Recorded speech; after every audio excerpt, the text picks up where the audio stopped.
Você pode ser o mais incrível visionário.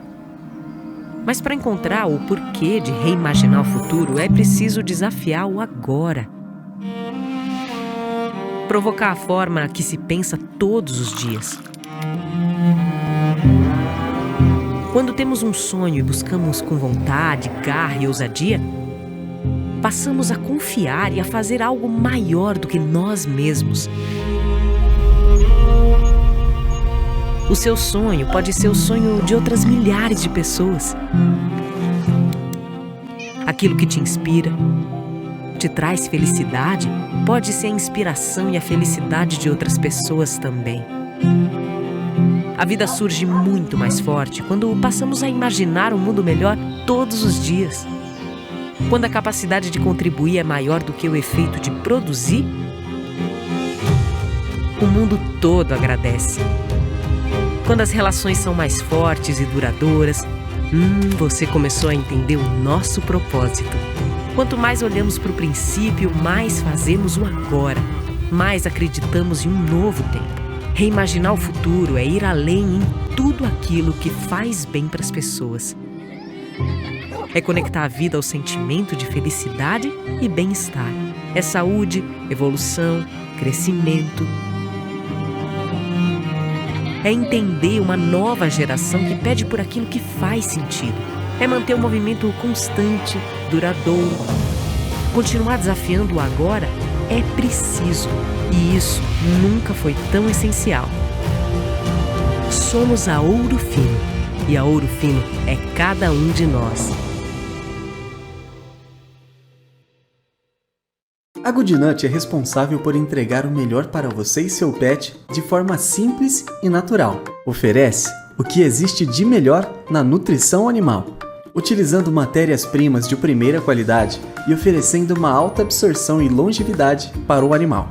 A saúde dos animais é nossa maior prioridade. Por isso, todos os nossos produtos passam por um altíssimo controle de qualidade. Desde a escolha dos ingredientes na formulação feita por médicos veterinários até a escolha dos nossos fornecedores, para garantir que cada ingrediente em nossa linha de alimentos tenha a melhor procedência. Sempre tenha uma Goodnut para o seu melhor amigo, seja ele cão ou gato.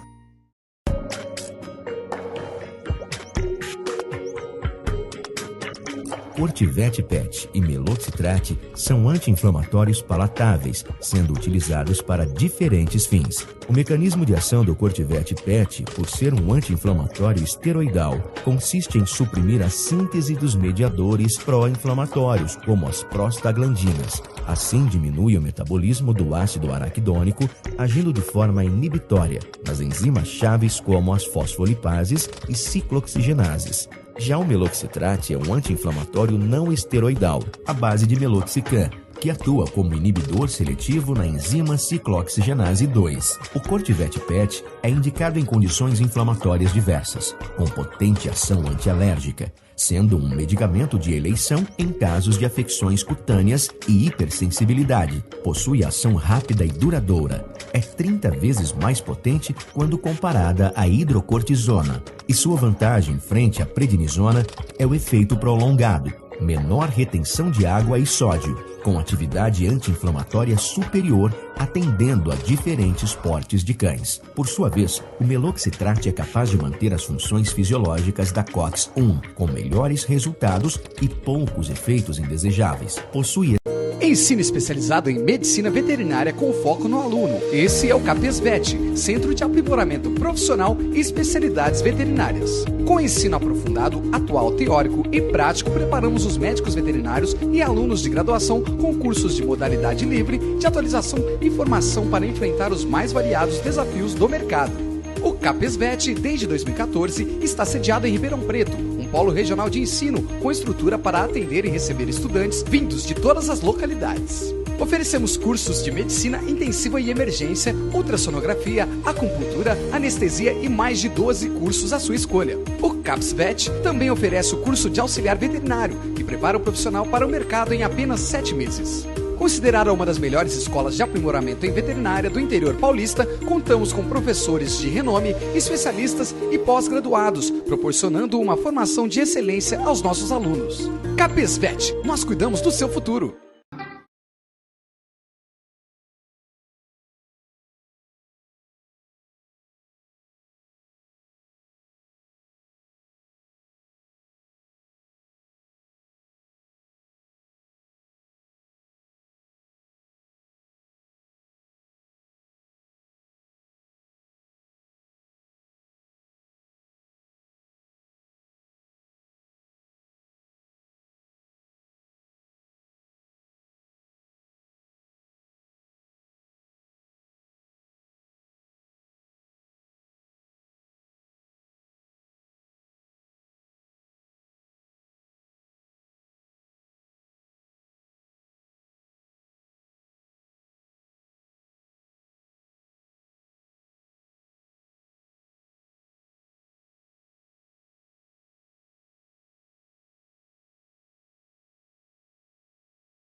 do mesmo, que ele mostra para a gente o seguinte.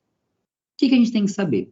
Nos cães, existe uma classificação exclusiva para a espécie, assim como nos gatos.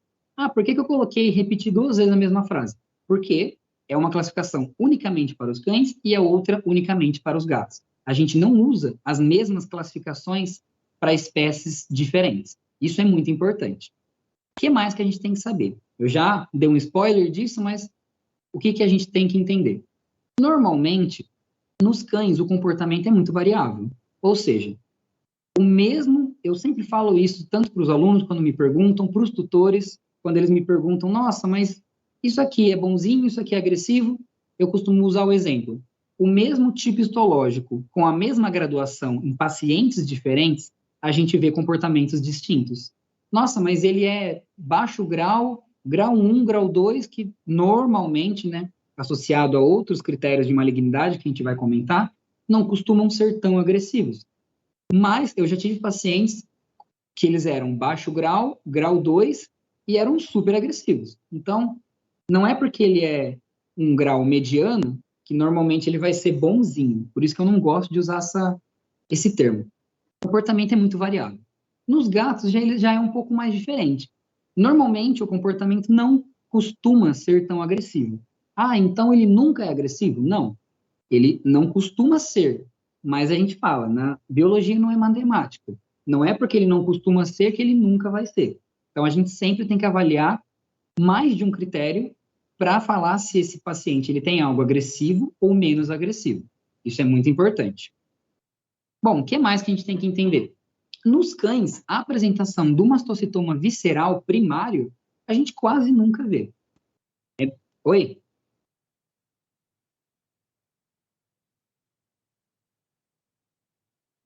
Oi, Márcia Teodoro, que você está falando?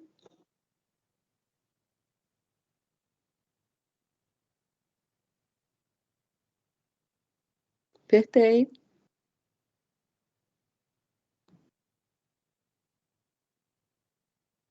Saiu a tela? Mas saiu agora ou faz tempo já? Ah, tá. Deixa eu voltar aqui.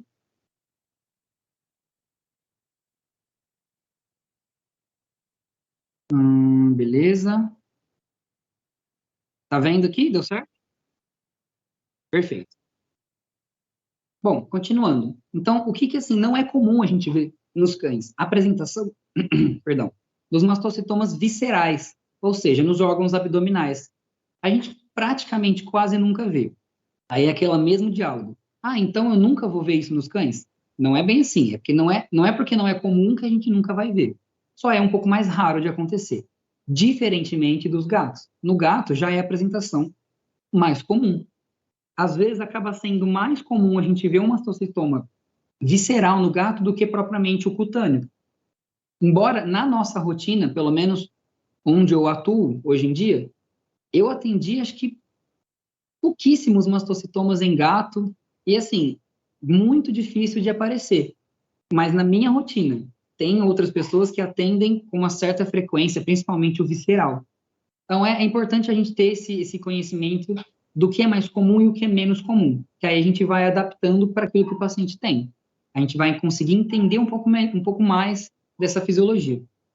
Bom, entrando na classificação exclusiva dos cães, os cães, eles têm 2 principais tipos de graduação, vamos dizer dessa maneira. Quais são? Assim como a gente viu lá no título do consenso, ele falava sobre mastocitomas cutâneos e subcutâneos. Sim, existe uma apresentação que ela é exclusiva ao tecido subcutâneo, ou seja, o tecido da hipoderme. Não é que ele começa na pele e invade o subcutâneo. Ele começa unicamente no subcutâneo e pode ou não invadir os tecidos mais superficiais. Porque muitas vezes na maioria das vezes, quando a gente pega um paciente com mastocitoma canino, cutâneo, quer dizer, perdão, na maioria das vezes ele vai estar invadindo o tecido adjacente, principalmente a margem profunda, na maioria das vezes. Mas não quer dizer que ele é subcutâneo. Ele invadiu secundariamente o tecido subcutâneo. Mas por que eu estou entrando tanto nessa tecla, né, nesse detalhe? Porque isso tem diferença. Tanto diferença histopatológica quanto diferença comportamental do tumor. Bom, o mastocitoma cutâneo, qual que é a classificação dele? Provavelmente, para quem já pegou algum laudo de histopatológico, já deve estar habituado com alguns termos. E quais são esses termos? A gente tem a graduação de Kilpel, lá de 2011, que a gente usa ela até hoje, ela é muito bem utilizada, que ele gradua entre alto e baixo grau. Quando eu estou me referindo a alto e baixo grau, esse grau é de malignidade, tá? Para a gente entender o que significa.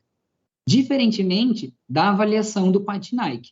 É uma avaliação antiga, 1984, né? É bem antiga, só que ela ainda é utilizada até hoje, e por enquanto, até foi discutido isso no consenso, se continuaria sendo utilizada algumas dessas graduações, se a gente ia adaptar apenas para alto e baixo grau, mas provavelmente vai ser mantida essa graduação. Antigamente, usava-se só uma dessas graduações, e aí com o passar do tempo, era só grau 1, 2 e 3.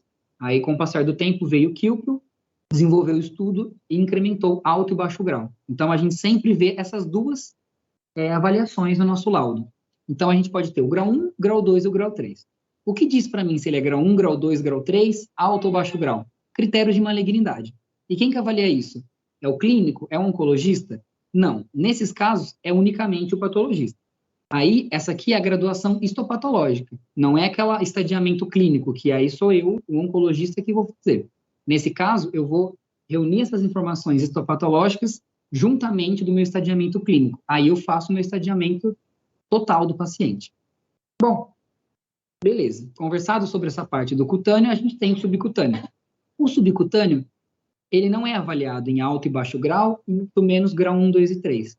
Ele é avaliado em padrão circunscrito, infiltrativo ou a junção dos dois, que é o combinado. A gente tem um estudo falando, meu grupo de estudo de oncologia, a gente desenvolveu um estudo falando sobre a incidência do mastocitoma canino.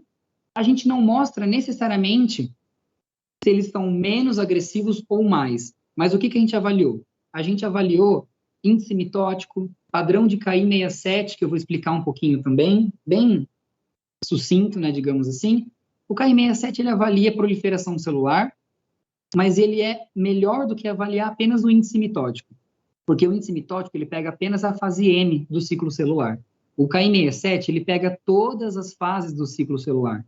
Então, além de mostrar a fase M, ele vai me mostrar as células que ainda vão entrar em processo de mitose. Então, ele é muito mais fidedigno. E aí, a gente conseguiu avaliar esse tipo de alteração, mostrando que provavelmente, não dá para a gente bater esse martelo, mas provavelmente, a maioria dos nossos pacientes com mastocitoma subcutâneo tendem a ter um comportamento menos agressivo, tá? Mas não dá para a gente falar, nossa, então, nunca a gente vai generalizar. Ah, então todo subcutâneo é bonzinho? Não. Ele pode ser um padrão combinado, que ele é um infiltrativo e o circunscrito, ou ele pode ser um infiltrativo, que ele normalmente tende a ser pior por conta, né, do tecido adjacente que ele vai se infiltrar. Então, a gente tem que ter isso em mente.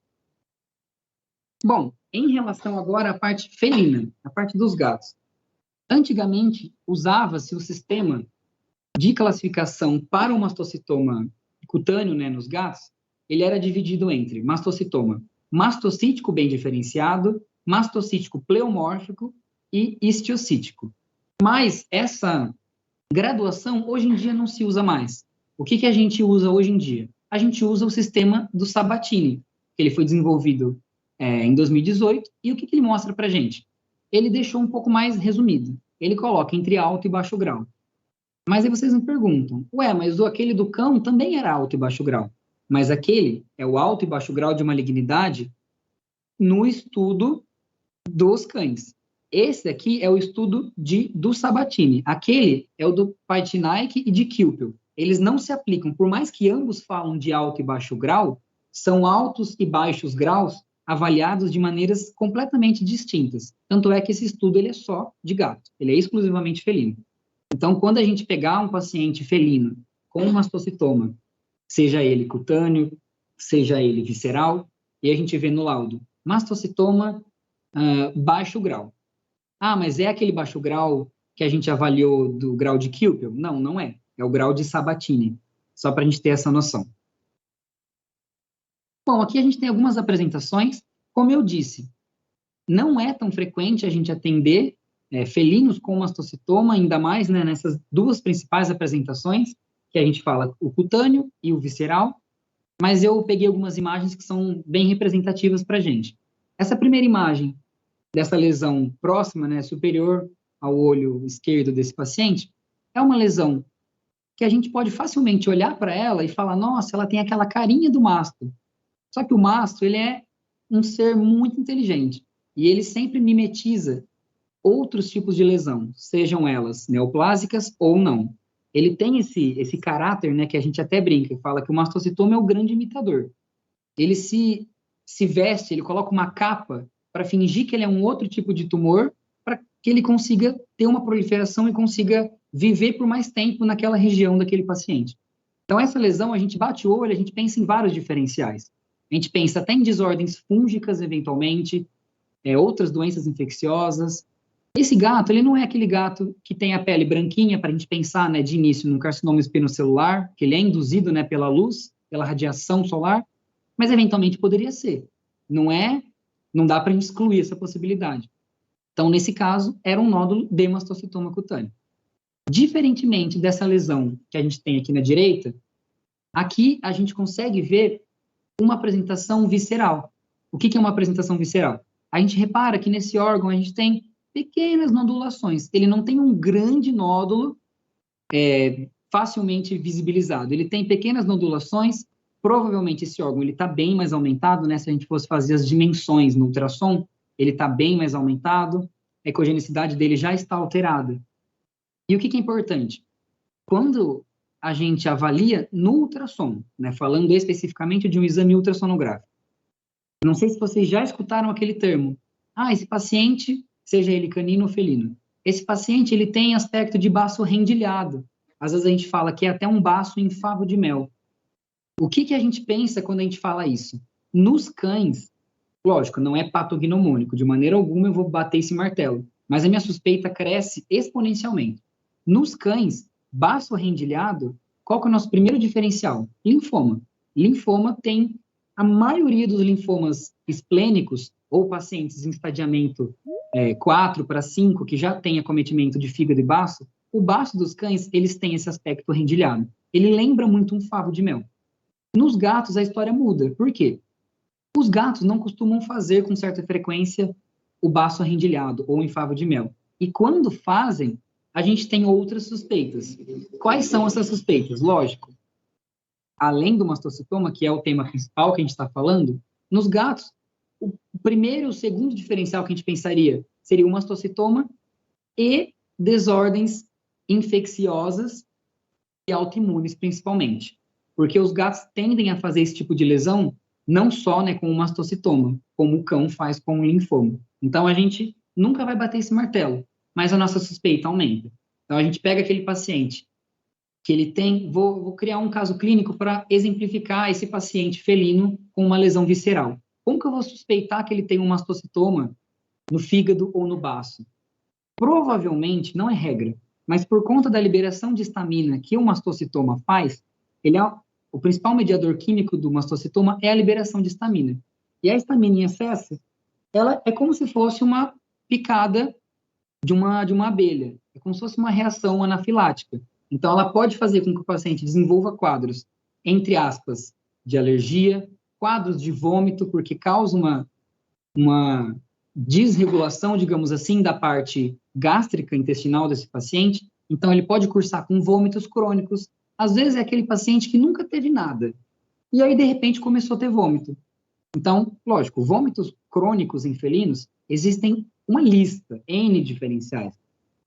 Mas aí, quando a gente faz ultrassom, vê esse tipo de lesão em fígado, em baço, eventualmente até intestino, a gente tem que lembrar do mastocitoma também. Existem muitas doenças nos gatos que fazem eles terem vômito crônico, mas a gente vai associando os pontos. Isso é muito importante. E o que às vezes acontece? A gente faz meio que um diagnóstico terapêutico. Esse gato ele está vomitando, não para nunca, tudo que ele faz, ele vomita. Vamos entrar com o quê? Com antihistamínico. Entrei com antihistamínico, parou de vomitar no mesmo dia. Muito provavelmente, a gente pode pensar no mastocitoma. Porque se ele tivesse qualquer outra desordem, autoimune, imunomediada, infecciosa, ele não vai cortar esse vômito com antistamínico. Na maioria das vezes não vai. Bom, eu gosto muito de colocar esse tipo de imagem para a gente não avaliar pela cara da neoplasia. Eu sempre bato nessa tecla. Mastocitoma não tem cara.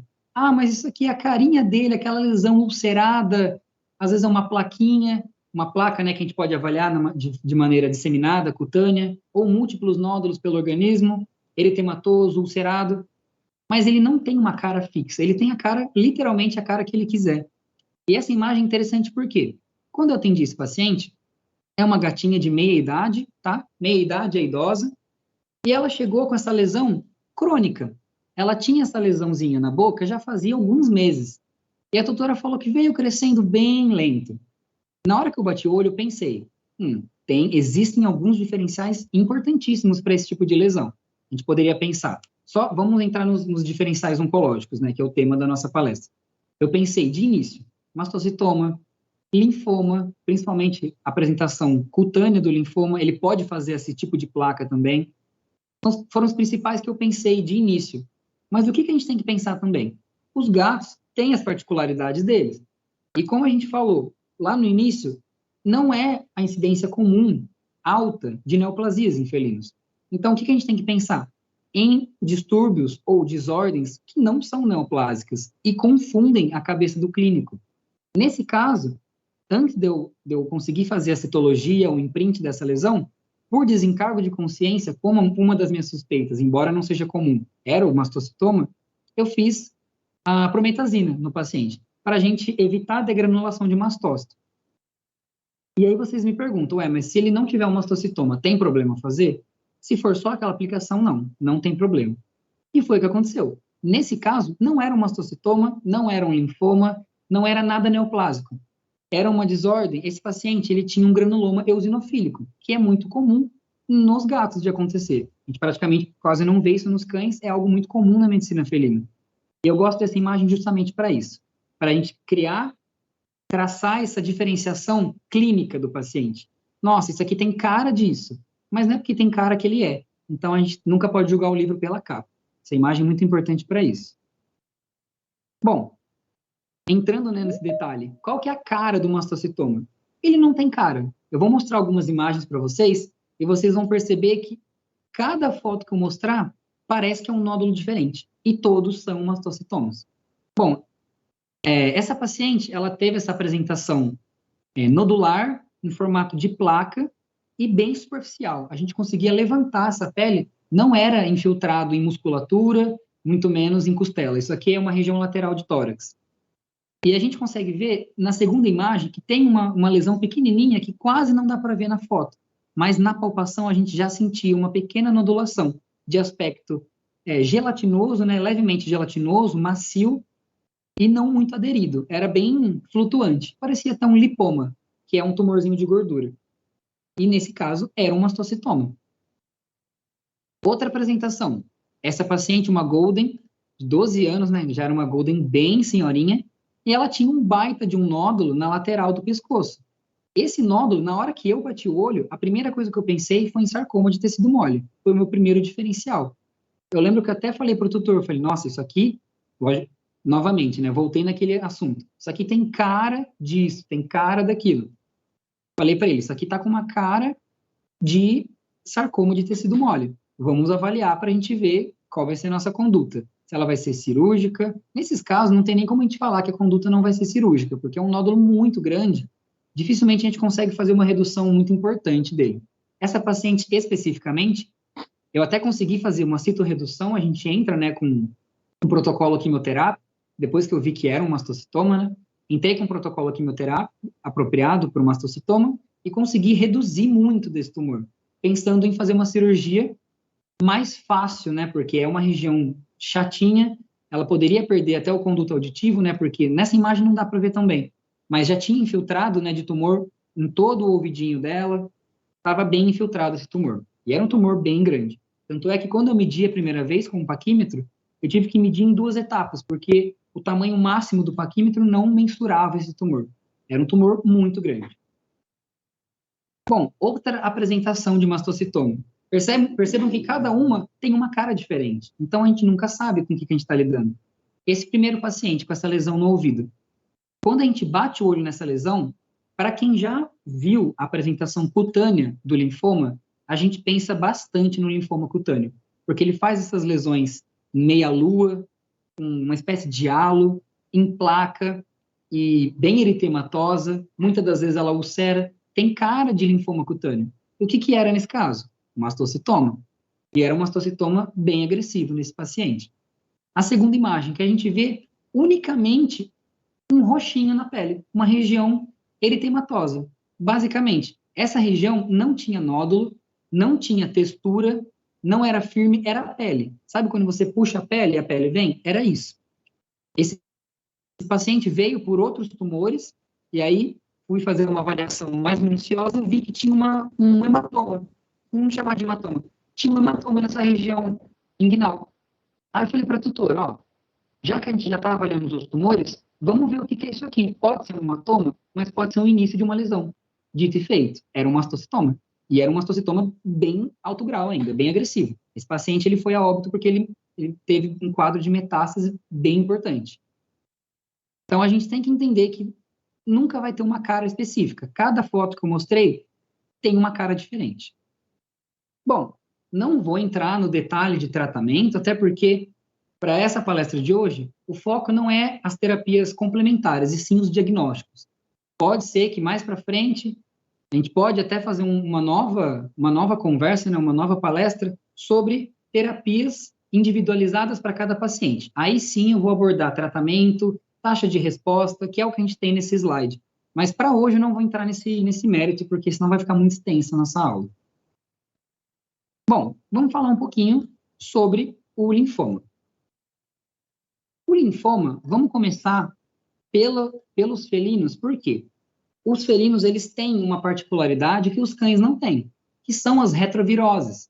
A gente tem que lembrar que as retroviroses, elas não existem unicamente para a gente ter o diagnóstico. Elas podem auxiliar nas nossas condutas e nas nossas suspeitas clínicas, né, oncológicas do nosso paciente. Por quê? A gente sabe, quando a gente fala, principalmente da FeLV, as retroviroses que a gente conhece, né, a FIV e a FeLV. Só recapitulando, FIV é o vírus da imunodeficiência felina, é como se fosse a AIDS humana, só que exclusivamente dos gatos, e a FeLV é o vírus da leucemia felina. E quando a gente fala em correlação com o linfoma, principalmente a apresentação mediastinal, eu já vou explicar um pouquinho melhor para vocês, a maior incidência é em pacientes FeLV positivo. Ué, mas por quê? O que o FeLV tem a ver? O que a retrovirose tem a ver com o câncer? Câncer ele não é desenvolvido de uma maneira e a retrovirose de outra? Bom, o que a gente tem que entender? A retrovirose FeLV, né? A gente tem que lembrar que o FeLV ele é um oncovírus mutagênico, ou seja, ele consegue criar mutação nesse paciente e fazer com que ele desenvolva alguns tipos de neoplasia. Nesse caso, vamos abordar um pouco mais o linfoma. Mas o que a gente tem que entender? Nossa, meu gatinho, ele é FeLV positivo. Ele vai ter linfoma? Não necessariamente. Mas as chances dele ter aumentam bastante. A gente sabe que o paciente FeLV positivo, principalmente quando adquire, né, vamos usar um termo melhor, quando ele adquire a doença, quando jovem, a incidência do linfoma, principalmente mediastinal, é maior na nossa rotina. Onde eu trabalho atualmente, a gente já pegou alguns pacientes com apresentação de linfoma mediastinal induzidos pelo FeLV. E o que a gente tem que entender nesse caso? A FeLV, ela é protagonista, ela é vilão. Na maioria das vezes, ela ajuda o desenvolvimento da neoplasia. Mas ela não é o vilão 100% da história. Não é porque ele tem FeLV que ele vai ter linfoma. Eu já vi vários pacientes FeLV positivo que não desenvolveram a fase, o subtipo que é mais conhecido e mais estudado pela parte da oncologia, desenvolveram outros subtipos que eu já vou abordar para vocês e não desenvolveram linfoma. Então, assim, não é uma regra. Então, a gente tem que sempre lembrar, todo gato com linfoma é FeLV positivo? Não. E todo gato FeLV positivo vai ter linfoma? Também não. Não é regra. Mas a maioria das vezes que a gente pega um paciente felvo positivo, ele está relacionado... a maioria das vezes que a gente pega um paciente com linfoma, ele está relacionado à retrovirose. Na grande maioria das vezes. Mas não é regra. Não dá para eu falar que sempre vai ser. Porque eu já acompanhei pacientes que tiveram linfoma e não eram felvo. Então, não dá para a gente traçar isso. Bom, entrando nessa parte de subtipo, não vou me aprofundar muito, né, sobre o estudo da felve. Essa parte eu deixo para o pessoal da medicina felina, né? Eu quero mais explicar a parte da oncologia, que é o que a gente tem que diferenciar hoje. Existem 4 subtipos de felve. Subtipo A, subtipo B, C e T. Por que eu estou entrando nesse mérito dos subtipos? Porque o subtipo A e o subtipo B são os mais comuns quando a gente tem um paciente com linfoma, principalmente paciente com câncer, né? Independente se for o linfoma propriamente dito. Mas é o que aumenta a nossa incidência de linfoma mediastinal, né? Que é essa região do tórax, mediastino cranial, e das leucemias linfoblásticas agudas, que aí entra, né, como um diagnóstico oncológico também. Mas os subtipos C e T, eles estão mais relacionados ao subtipo C, aplasia de medula, e o subtipo T, imunossupressão. Mas não quer dizer que, obrigatoriamente, só o subtipo A e B que vão desenvolver essa neoplasia. Na maioria das vezes, a gente acaba nem conseguindo saber se o paciente é subtipo A, B, C ou T. Isso é algo até muito... A gente discute muito isso, até tento argumentar sobre isso como tutor, porque eu não consigo saber hoje se ele é A, B, C ou T. Eu consigo saber o que ele tem de acordo com sinais clínicos. Então, ele é felvo positivo, tem efusão torácica, efusão pleural, tem uma massa no mediastino. Então, provavelmente, a chance dele ser do subtipo A e B é maior. E a gente correlaciona ela com o linfoma. Bom, aqui a gente tem algumas imagens, né, um pouco chocantes, né, para a gente ver, mas elas são importantes para a gente entender um pouquinho mais sobre o assunto. A primeira imagem, né, que é uma imagem radiográfica, o que a gente vê? Basicamente um quadro efusivo. Então, esse é um paciente felino, ele chega para a gente na clínica, provavelmente ele vai chegar na emergência, quadros de efusão torácica, na maioria das vezes é um paciente dispneico.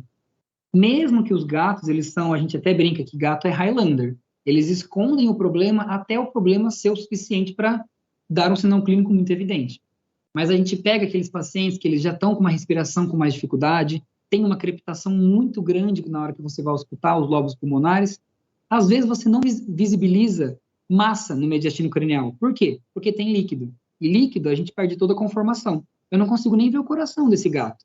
Teoricamente eu não consigo falar nem se ele tem uma cardiopatia. Vamos supor, é um gato jovem, eu não consigo falar se ele tem uma cardiopatia congênita. E aí está gerando um quadro de efusão, um quadro de edema, eu não conseguiria falar. Então, a gente faz, né, o protocolo, drena essa região e avalia o líquido, e repete um raio-x. Provavelmente você, nesse momento, vai avaliar uma massa no mediastino cranial.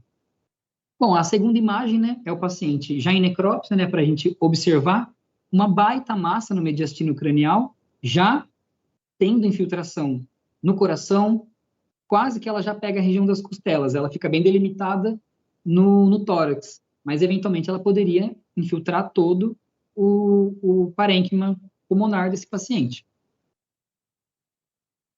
Bom, o que a gente vê de alteração nessa imagem?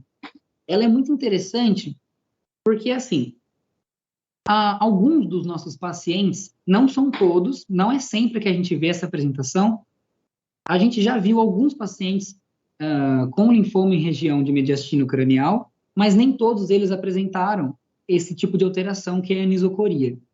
E por que é importante a gente ver essa imagem e entrar juntamente nos nossos diagnósticos diferenciais? A gente sabe que a parte da inervação simpática do globo ocular, quando ela é comprimida lá no mediastino cranial, seja ela por linfoma, por timoma, que é um outro diferencial importante para a gente, ou qualquer outra massa de preferência que comprima essa região, ela vai fazer um distúrbio nessa parte da inervação. E esse distúrbio faz com que uma das pupilas não fique 100% simétrica com a outra. Ou seja, na hora que eu for avaliar esse paciente, ele vai ter uma pupila provavelmente em miose e a outra em midríase. Nesse caso aqui, eu tirei essa foto com o paciente, ele tinha luz em cima dele. Então dava para ver um pouco mais fácil essa diferença. Mas às vezes, quando você não estimula o sentido da luz, né, a fotossensibilidade dessa pupila, às vezes você não vê esse tipo de alteração. Então, você pegou um paciente com todo aquele sinal clínico de dispneia, felvo positivo, jovem, na grande maioria das vezes, os gatos jovens que acometem têm esse tipo de acometimento, avalie essa parte da inervação simpática, porque provavelmente, dependendo do tamanho da massa, pode já ter um grau de anisocoria importante. Mas aí toda anisocoria é causada por câncer? Lógico que não. Existem N diferenciais, desde diferenciais primariamente oftálmicos, ou seja, problemas de olho, problemas primários no olho do paciente, síndrome de Horner, independente do grau que ela for, do tipo da síndrome, ela pode causar anisocoria, traumas medulares podem causar anisocoria, doenças infecciosas podem causar anisocoria, então não é aquele quadro clássico, mas quando associado a todo o sinal clínico do paciente, e eu descartei que ele não tem mais nada, além disso, a gente consegue entender que provavelmente é pela compressão do globo. Tanto é que esse paciente, ele teve essa apresentação, a gente entrou com a quimioterapia e melhorou. Melhorou o quadro de anisocoria. Por quê? A massa teve uma redução e aí parou de comprimir a parte simpática. Bom, aqui a gente tem a apresentação intestinal dos gatos. Não vou ter muitas imagens, né, para a gente poder avaliar, mas o que a gente tem que entender? O linfoma nos gatos, ele costuma aparecer tanto na parte mediastino-cranial, existe uma apresentação que ela quase não tem muitos relatos na medicina veterinária, que ela é bem rara, que é o linfoma tarsal, né, o linfoma da região de tarso. É uma variação do linfoma cutâneo, mas ele é exclusivamente dos gatos, né? Mas até nem coloquei nada sobre ela, porque é bem raro, e eu, particularmente, nunca atendi um paciente assim. Eu já vi estudos, aulas e relatos sobre, mas eu nunca vi pessoalmente um paciente. Então, a gente sabe que a apresentação intestinal é muito recorrente nos gatos. E a apresentação intestinal, seja aquele paciente, a gente chama de linfoma, tem muita gente que chama de linfoma alimentar, linfoma gastrointestinal, essas são as principais apresentações que as pessoas chamam esse tipo de linfoma. Ele pode aparecer tanto como linfoma de alto ou baixo grau de malignidade. E qual que é a diferença clínica disso? Na maioria das vezes, o linfoma de alto grau, ele forma nódulos. Nódulos no intestino, nódulos grandes, normalmente únicos, que causam obstrução do intestino. E, na maioria das vezes também, o linfoma de baixo grau, ele tende a ser, às vezes, são apenas espessamentos, né, das camadas, né, das 4 camadas do intestino, ou pequenos nódulos, só que difusos por todo o intestino. Isso tem uma diferença muito grande para a gente, tanto na nossa abordagem, né, ou quanto em questões prognósticas, né, com certeza. A gente sabe que, muito provavelmente, o paciente vai ter um prognóstico melhor se ele tiver um linfoma de baixo grau do que de alto grau de malignidade. E a gente consegue avaliar isso primeiro no ultrassom para ele mostrar a massa e depois no exame histopatológico, né, depois de ter feito uma biópsia. E a gente entende, né, antes da gente entrar na parte renal, a parte, curiosamente, né, a apresentação intestinal do linfoma não necessariamente está associada a pacientes felvo positivo. Isso é algo muito interessante que a literatura mostra para a gente. Ah, então se ele é felvo positivo, ele vai ter qualquer tipo de linfoma. Não necessariamente. A gente costuma ver, a literatura mostra para a gente que a maior incidência, na verdade, de pacientes com linfomas intestinais ou gastrointestinais são de pacientes FIV positivo. Por quê? Pode-se dizer, né, uma das teorias, por conta da imunossupressão, o paciente possa passar a desenvolver um quadro neoplásico. Então, não é necessariamente só a FeLV que tem essa, podemos chamar de protagonista / vilão. A FIV também pode estar presente na nossa rotina. Bom, outra apresentação que é muito comum, rotineira também na medicina veterinária felina, que é a apresentação renal.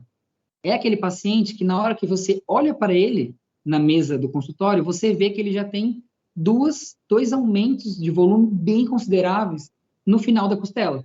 Logo, acabou a costela, você já vai perceber que tem um aumento considerável. E o que a literatura mostra para a gente? A maior incidência desse tipo de linfoma renal é bilateral. Então, não é aquele paciente que tem um nódulozinho no rim. Normalmente, ele tem renomegalia, que são aqueles 2 rins gigantescos, monstruosamente grandes, muito maiores do que o convencional. Vamos supor, se um rim normal ele tem 1x de tamanho, um rim do paciente com linfoma renal Às vezes chega a 7, 10x o tamanho original. Então, assim, é muito grande. E nesses casos, a gente pode até pensar em protocolos quimioterápicos para tentar fazer um controle local dessa doença. E sistêmico também, com certeza. Bom, essa imagem ela não é das melhores, né, para a gente poder fazer uma representatividade do linfoma nasal, que é um dos principais diferenciais em neoplasias em plano nasal de gato, é o linfoma, tá? Ele é o número 1 na medicina felina. E o que a gente normalmente costuma ver? Tentei buscar algumas imagens, mas as imagens que eu encontrei não estavam tão bacanas para a gente avaliar. Então, acabei colocando uma tomografia, né, para a gente conseguir ter pelo menos alguma imagem, algum parâmetro para a gente se basear. Mas, normalmente, os linfomas nasais, eles podem ser tanto unilaterais, bilaterais, ou seja, um lado da narina ou dos dois lados, ou acomete todo o plano nasal, e aquele gato que chega com um nariz gigantesco. Na hora que a gente olha, ele já causou deformação óssea. Então, é aquele paciente que você olha, ele nem parece mais que é um gato. Ele tem um rosto muito diferente do convencional. E é um dos principais diferenciais de neoplasias nos felinos. Nos felinos, a gente pensa mais no linfoma. Nos cães, a gente pode pensar mais em alguns tipos de carcinoma, principalmente, eventualmente alguns sarcomas, mas no gato, né, que é essa apresentação, a gente pensa mais o principal diferencial é o linfoma. Bom, entrando no conceito de localização, coloquei uma fotinho de um cachorro, mas essa localização serve para o cão e para o gato. Era mais para ter algo representativo na parte dos linfonodos palpáveis. Bom, em relação à localização, normalmente o linfoma ele pode ser tanto no cão quanto nos gatos. Pode ser a apresentação multicêntrica, que é aquele paciente que tem a maioria ou a totalidade dos linfonodos aumentados, contendo linfoma, né, nesses linfonodos, não apenas aumentados por estarem aumentados. A parte digestiva, né, que é gastrointestinal, que é o linfoma intestinal. Tímica, que é a região do timo, né, do mediastino cranial, que eu tinha falado. A cutânea, né, lembrando que os gatos têm a particularidade, eventualmente, do linfoma tarsal, que a gente quase não vê na rotina, e os cães não costumam fazer essa apresentação. Os cães fazem bastante linfoma cutâneo, mas a apresentação, eu tenho umas imagens, vou mostrar para vocês. É diferente do gato. E a apresentação solitária, né, ou extranodal, a gente pode chamar assim, que às vezes ela pega só um órgão, seja ele linfóide ou não, ou às vezes o paciente ele tem um nódulo na pele. E a gente faz citologia, é um linfoma extranodal. Ele não está num linfonodo ou num órgão linfóide ou hematopoético. Pode acontecer também. Essa parte é mais assim do estadiamento, também não vou entrar tanto em detalhe, porque a gente pode extrapolar, né, tanto para o cão quanto para o gato, com algumas peculiaridades, mas na maioria das vezes a gente acaba utilizando os mesmos conceitos, né, de estadiamento, seja estadiamento 1, 2, 3, 4 ou 5. Então, vamos supor, o paciente ele tem um cachorro, ele tem um linfoma multicêntrico. Então, ele tem todos os linfonodos aumentados e, às vezes, o baço também, fígado e baço. Então, a gente já sabe que ele é um paciente estadiamento 4, porque todos os anteriores com envolvimento hepático e ou esplênico. Então, tem os linfonodos, tem a parte sistêmica e tem órgãos hematopoéticos. Ou quando já tem metástase à distância, sistema nervoso central, medula, já é um estadiamento mais alto. Mas não vou entrar tanto em detalhe com isso. Bom, por que eu resolvi trazer esse estudo sobre os aspectos epidemiológicos do linfoma, só que agora nesse caso dos cães? É sempre importante, quando a gente vai falar de incidência e aspectos epidemiológicos, a gente ter o conhecimento, na verdade não é nem o conhecimento, é ter o entendimento que cada região tem uma incidência diferente de neoplasias. Então, por exemplo, esse trabalho, ele é um trabalho lá de Uberlândia, do hospital da UFO. E nesse trabalho, o que ele mostra para a gente? Que o linfoma, ele foi a segunda neoplasia mais frequente dos pacientes. Principalmente, né, esse estudo ele é de cães. Então, assim, é a segunda neoplasia mais frequente. Qual que foi a primeira? O TVT. Só que eu não posso extrapolar essa rotina para a nossa rotina, ou para a rotina se tiver alguém que já faz atendimento clínico ou oncológico. Por quê? Na minha rotina, a gente está pegando pouquíssimos TVTs ultimamente, e a gente está pegando muito linfoma. Então, se eu fosse fazer uma tabela dos meus atendimentos, o gráfico na parte de linfoma vai ser muito maior que o do TVT. Então, é legal a gente entender esses aspectos epidemiológicos, ver o que a gente tem no Brasil, né, nas principais regiões, e trazer isso para a nossa região. Bom, lá eles não estão pegando tanto linfoma, é a segunda mais frequente, mas o TVT está disparado lá na frente. E nesse caso aqui, o mastocitoma é o terceiro mais frequente, seguido do estiocitoma e do melanoma, e por último, o plasmocitoma. Na nossa rotina, a gente pega muito mais linfoma e mastocitoma do que todos esses outros. Então, eu coloquei mais para a gente ter essa noção de como que funcionam as coisas em outras regiões também. E, lógico, se eu pegar estudos americanos ou de outros países, né, independente de qual for a região, tem locais que quase não se atende paciente com linfoma. Eu discuto bastante casos com alguns colegas de profissão que atuam fora do Brasil. E eu pergunto, nossa, como que está a incidência? A gente está atendendo muito isso aqui, como que está aí? Nossa, aqui a gente quase não pega essa apresentação e no Brasil a gente pega pra caramba, que é a apresentação cutânea do linfoma. Infelizmente, porque assim, a apresentação cutânea do linfoma normalmente cursa com prognóstico desfavorável, é bem agressivo. Infelizmente, a gente está vendo um aumento na casuística de linfoma cutâneo muito grande, onde a gente trabalha. E aí, assim, não dá para falar se é na cidade inteira de Ribeirão Preto, se é cidade de Ribeirão Preto e região, ou se unicamente para a gente que está vendo esses pacientes, mas a rotina de linfoma, principalmente cutâneo, está muito mais até do que o linfoma multicêntrico, que teoricamente é o mais comum, né? Vamos falar dessa maneira. Então, é legal a gente ter essa discussão com as pessoas de fora da nossa bolha, né, digamos assim, para a gente ver a casuística, né? Para a gente saber o que é raro para a gente, às vezes não é raro para o colega, e vice-versa. Bom, todas essas imagens são de pacientes caninos com linfoma cutâneo. Então, a gente vê 3 apresentações completamente diferentes uma da outra. Novamente, não tem cara, mas a gente sugere. Esse primeiro paciente, ele tinha lesões pelo corpo todo. Essa lesão do focinho era uma delas, mas todas eram nesse mesmo aspecto. Várias placas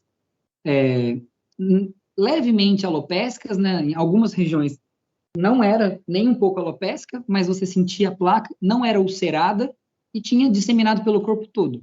Esse paciente, especificamente, ele teve o início das lesões na língua. Ele tinha o que a gente chama de linfoma epiteliotrópico, linfoma cutâneo epiteliotrópico, que ele costuma ser bem agressivo. E ele teve o início na língua. A gente descobriu, entre aspas, sem querer. Ele veio para castração e descobrimos que ele tinha uma lesão na língua. Fiz uma biópsia e fechou como linfoma. Então, às vezes, a lesão ela vem camuflada, a gente descobre sem querer. Essa segunda imagem, na verdade, a segunda e a terceira é do mesmo paciente. Ele tinha, no mesmo corpo, vários tipos de lesões.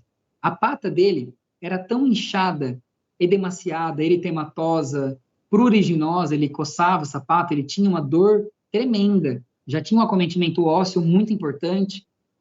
A gente percebe que o coxim dele é muito aumentado.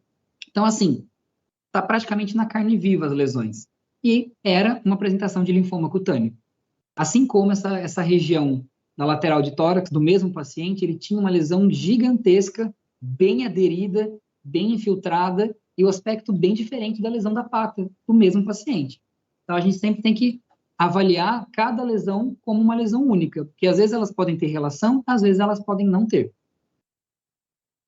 Bom, entrando agora um pouquinho na parte dos carcinomas. Para a gente fazer um resumão, até para a gente não entrar em tantos detalhes, basicamente, vamos começar com os carcinomas, né, de células escamosas, tanto no cão quanto no gato. O que eu vou falar aqui serve para os dois. Basicamente, para relembrar, o carcinoma de células escamosas ou espinocelular, ele tem uma forte correlação com a radiação UV, né, ultravioleta, que a longo prazo, né, meses, anos, né, às vezes muitos anos, aquele paciente fica na janelinha tomando um sol, ou deita de barriga para cima, toma bastante sol na barriga. A radiação, ela começa a criar uma mutação naqueles genes que, teoricamente, eram para ser do bem. O P53 e o P16, eles são genes supressores de tumor. O que significa falar isso? Ele é um gene que ele é a favor do paciente. Ele é contra o câncer, ele é a favor do paciente. Então, ele fica suprimindo o câncer para que o paciente não desenvolva.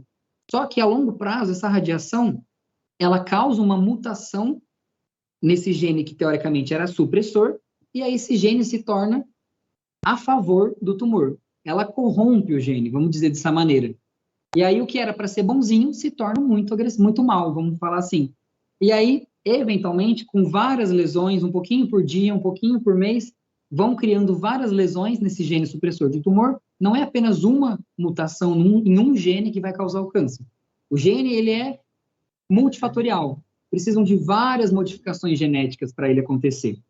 Então, várias mutações acontecem, além desses genes que a gente já entendeu aqui, outras alterações podem acontecer também. E aí o paciente desenvolve propriamente o câncer de pele.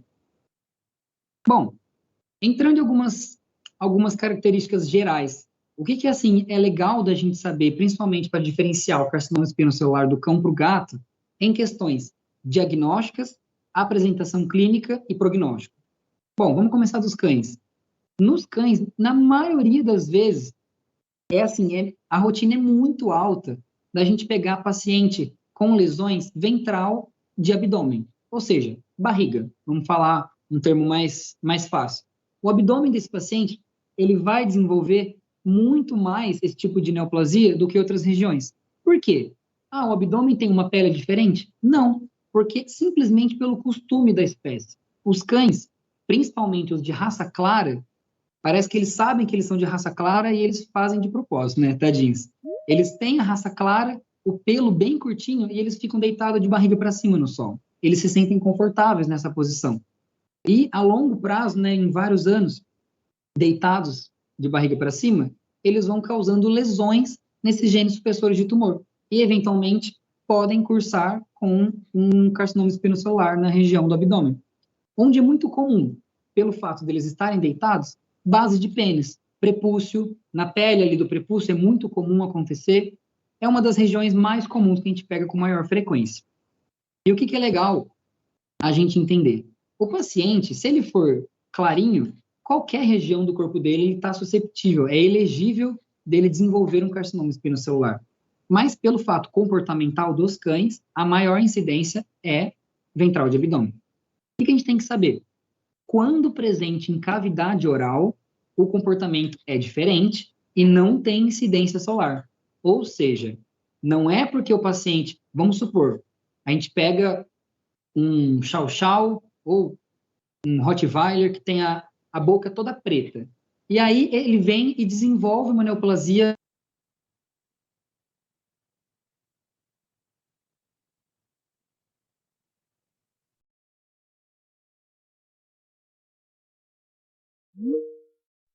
A gente tem 2 pacientes, ambos com carcinoma espinocelular, porém com apresentações diferentes. Os 2, eles são provavelmente, né? Esse primeiro a gente não consegue saber se ele começou no nariz ou se ele começou na boca, porque ele chegou pra gente muito erosivo, muito infiltrativo. Então, assim, o plano nasal dele já não existe. Ele só tem 2 furinhos pequenininhos, o narizinho não existe. E a boca também não existe. Então, a gente não consegue saber se ele começou na boca ou começou no nariz, para a gente traçar aquela correlação prognóstica. Já o segundo paciente é uma paciente que ela tem outros tipos de neoplasia também, mas apareceu esse pontinho vermelhinho eritematoso na pontinha do nariz dela. E aí foi feita a citologia, o imprint, e a gente viu que era um carcinoma espinocelular. Então, a gente pode ver que, vamos supor que os 2 começaram no plano nasal. Olha a diferença de tempo de evolução e de apresentação clínica. É muito legal a gente ter esses 2 extremos. Desde aquele que é bonzinho, entre aspas, para aquele que já chegou totalmente infiltrativo. Bom, nos cães, como eu tinha falado, é muito comum a gente ver em abdômen, base de pênis, né, no prepúcio.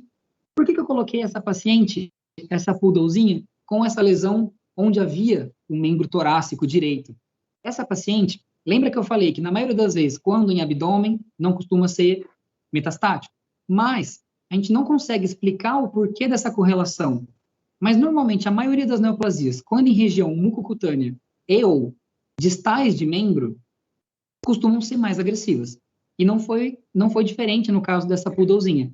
Ela teve, o primeiro carcinominha espinocelular que ela teve foi na pata, foi próximo do dígito.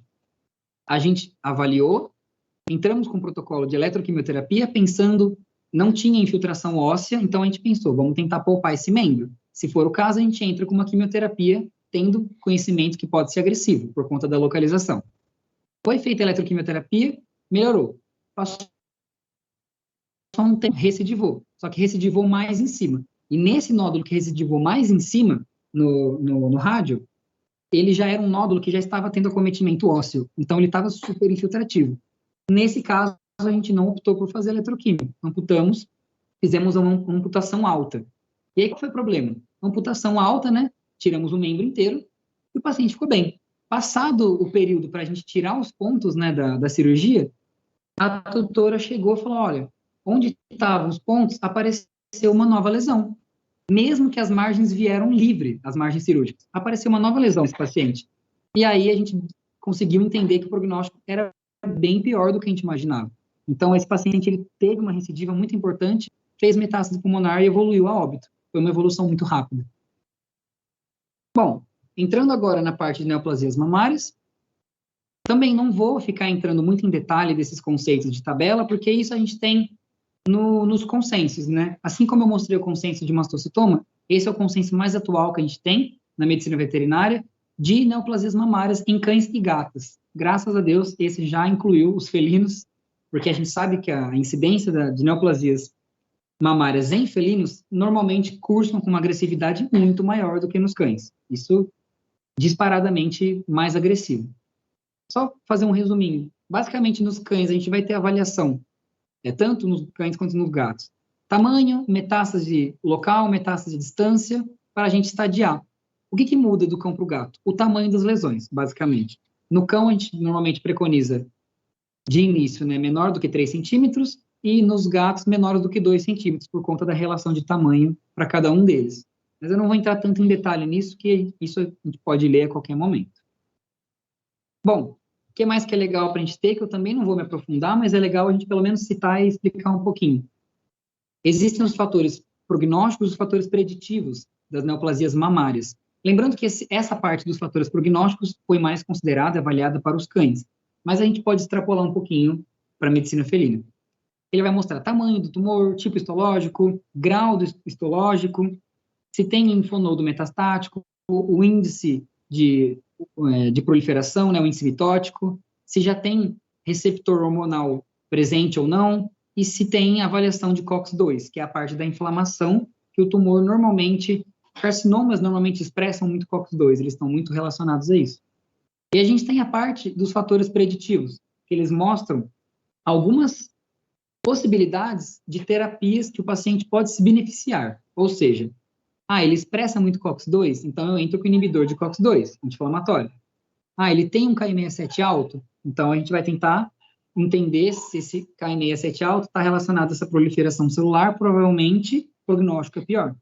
Tem receptor de estrógeno, tem receptor de progesterona?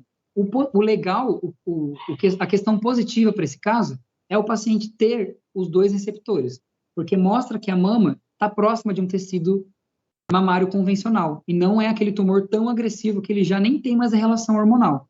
Então, isso é legal para a gente avaliar. Não vou entrar em detalhes na parte cirúrgica, dá para vocês lerem depois com mais calma, né, para a gente tomar uma conduta cirúrgica.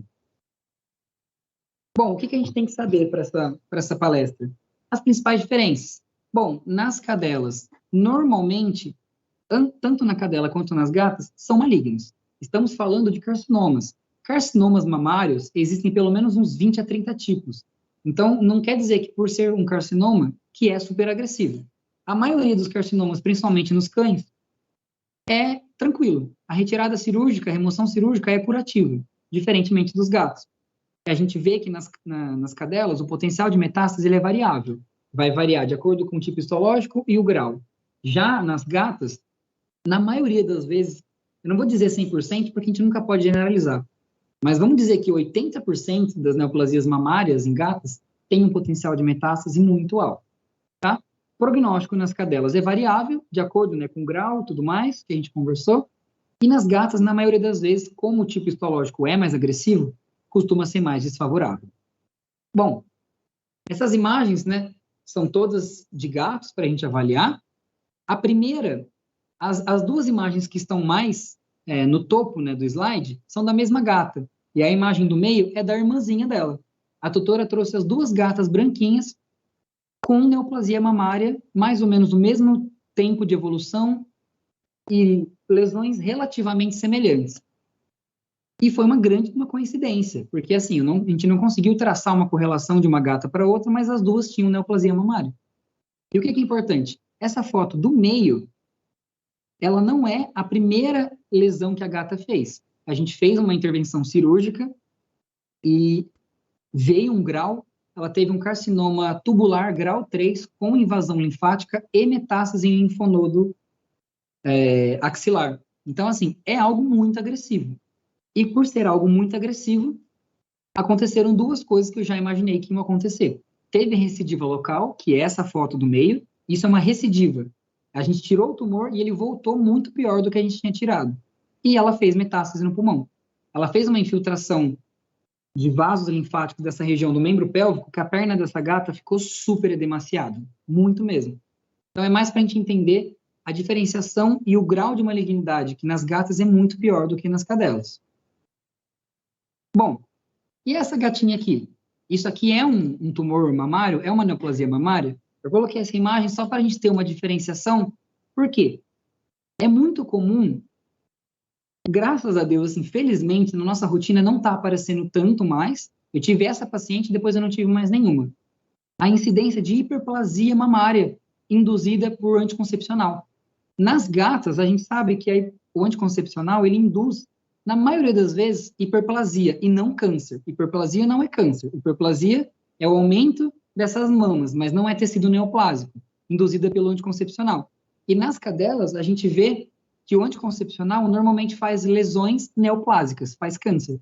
Então, eu trouxe essa imagem para a gente, quando vê esse tipo de paciente, que as mamas são bem circunscritas, todas elas são bem redondinhas, é uma gata jovem, essa gata não tem nenhum ano, ela tinha em torno de 5 a 6 meses de idade.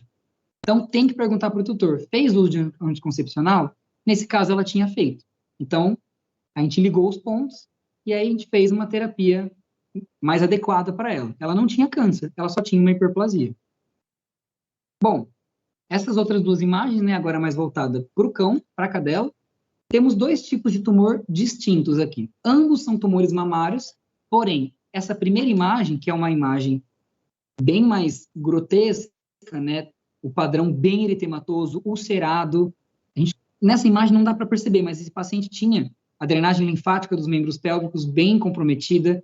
A gente repara que tem vários pontinhos pretinhos na barriga desse paciente, no abdômen, provavelmente relacionados a hemangiomas, hemangiosarcomas cutâneos, que vêm atrelados ou não, né, a outras neoplasias.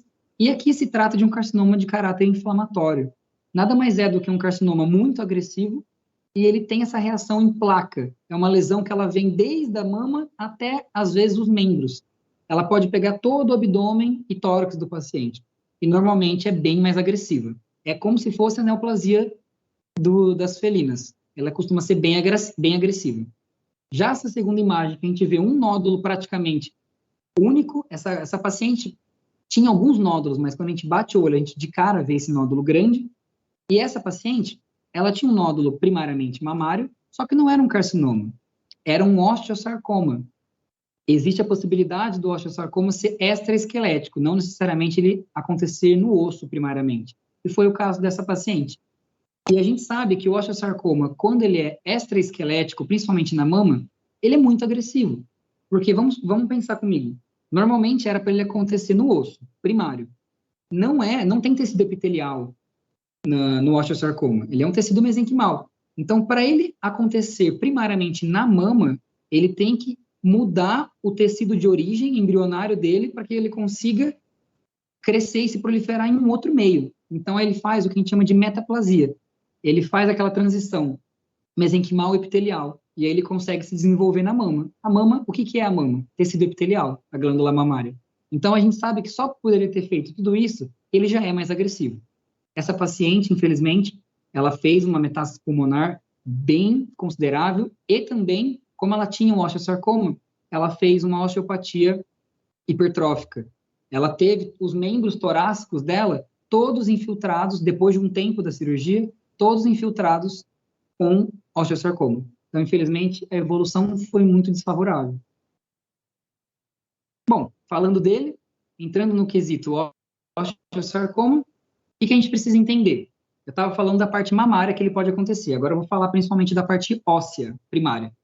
Nos cães, ele é uma neoplasia de caráter bimodal, então pode ser tanto cão jovem, né, meia idade, 3, 4, 5 anos, quanto idosos, pacientes de mais de 10 anos, pode acontecer. Nos gatos já é diferente, normalmente os gatos são idosos quando eles desenvolvem isso. No cão, é muito mais comum o acometimento dos membros torácicos, diferente dos gatos, que é muito mais comum membro pélvico. Mas o que é mais importante de tudo isso? Nem é a região mais acometida, é a metástase, que é o que importa na hora que a gente vai tratar o paciente. Metástase nos cães, acima de 90%. Ou seja, é aquele paciente que, quando eu faço o diagnóstico, ele praticamente, a maioria já tem metástase instaurada, principalmente no pulmão. Os gatos, a taxa é mais baixa, 5 a 10%, mas não quer dizer que não possa fazer uma metástase alta, mas a maioria acaba não fazendo. Sobrevida no cão, curta, né, ela pode variar de 4 a 6 meses, alguns pacientes têm sobrevida até de alguns anos, mas não é a maioria, infelizmente, porque a gente sabe que ele é agressivo, mesmo com quimioterapia, amputação, enfim. Nos gatos, a sobrevida é longa. Se não estiver causando, às vezes, compressão de regiões importantes, não estiver tirando qualidade de vida do paciente, a sobrevida costuma ser longa. Bom, só para a gente entrar no detalhe, nos cães é mais comum proximal de húmero, distal de rádio, ou seja, ele foge do cotovelo e se aproxima do joelho. Então, ele é comum em distal de fêmur e proximal de tíbia. Mas não quer dizer que ele não possa acontecer em outras regiões. Normalmente acontece na região de metáfise, que tem tanta metáfise na parte superior do osso, quanto na parte inferior. Existe o osteosarcoma apaxial, apendicular, que ele vai estar ossos longos ou qualquer outro osso, literalmente qualquer outro osso do paciente. Crânio, costela, escápula, coluna, qualquer osso pode acontecer osteosarcoma. Nos gatos, como eu falei, a incidência é mais comum em membro pélvico, principalmente próximo do joelho, né? Então, distal de fêmur, proximal de tíbia. Bom, falei, né, do que é mais comum nos gatos, falei que é mais comum no membro pélvico, mas biologia não é matemática, e essa é uma paciente felina, né, bem idosinha já, e ela desenvolveu um osteosarcoma rostral de maxila. Então, ela não é o comum da nossa estatística, não é o que a gente mais vê, mas o incomum também acontece. Então, ela é uma paciente, até mostrar as imagens do raio-x dela, ela é uma paciente que a gente consegue ver. O osteosarcoma, ele tem um caráter de lesão lítica e proliferativa, que é o que a gente consegue avaliar aqui na parte inferior, né, da mandíbula. Vários furinhos nesse osso, como se fosse uma lesão de... Parece um queijo suíço, né, se a gente for fazer uma comparação mais fácil, a gente consegue ver que tem bastante lise e bastante proliferação óssea nessas imagens. Diferentemente dos cães, que normalmente são membro torácico, né, proximal de húmero, é aquele paciente que a gente vê com o ombro, né, vamos chamar dessa maneira, um aumento de volume. Então, de um lado, um paciente que já tinha feito amputação alta, porque tinha um osteosarcoma nessa região, e do outro lado, um paciente que ainda não tinha feito a cirurgia.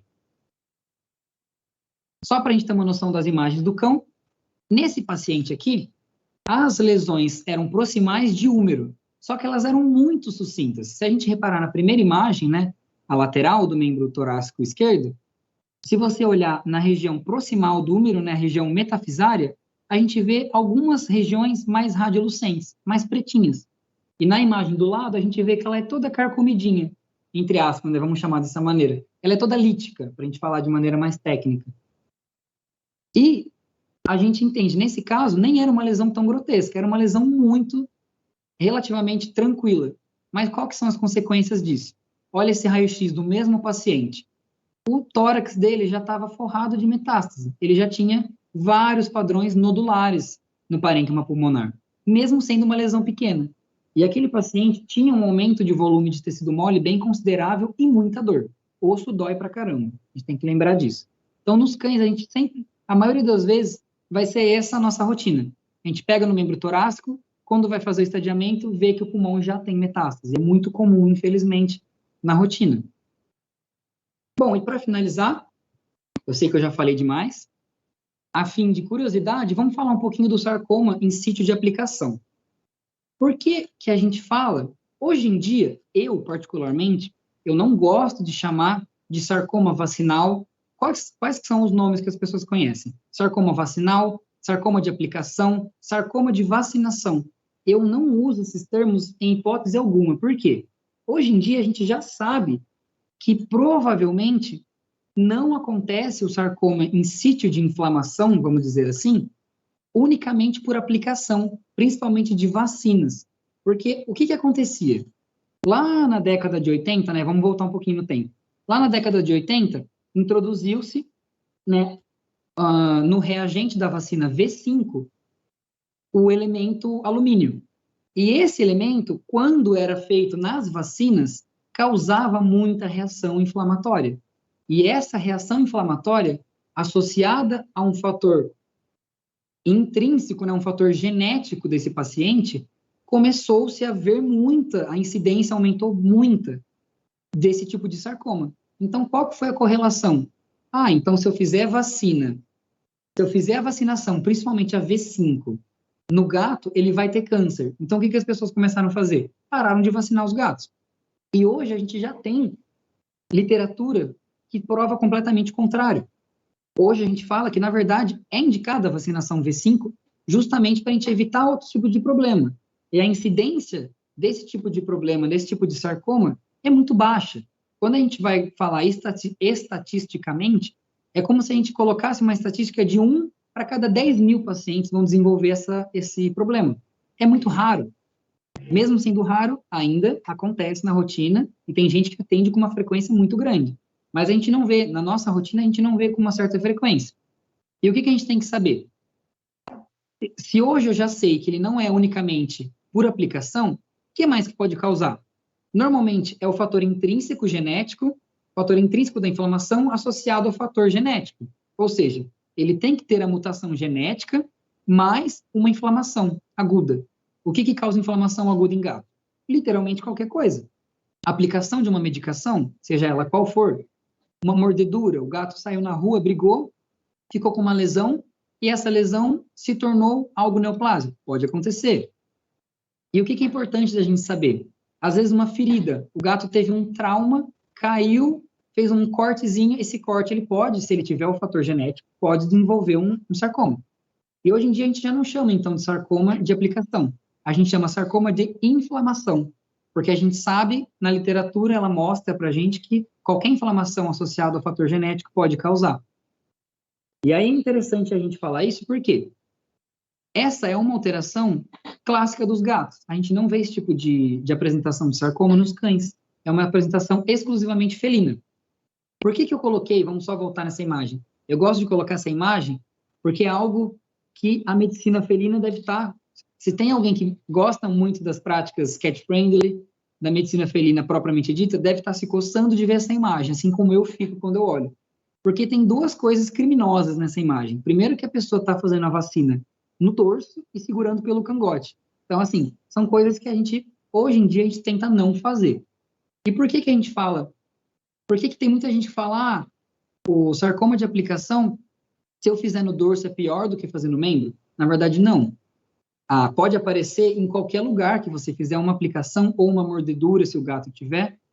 Por que a gente preconiza fazer em membros ou em base de cauda ou a face interna dos membros? Por quê? Qual que é a característica do sarcoma de aplicação ou inflamação? Ele é muito infiltrativo local e por ele ser infiltrativo local de maneira muito grande, a margem cirúrgica fica muito difícil da gente conseguir.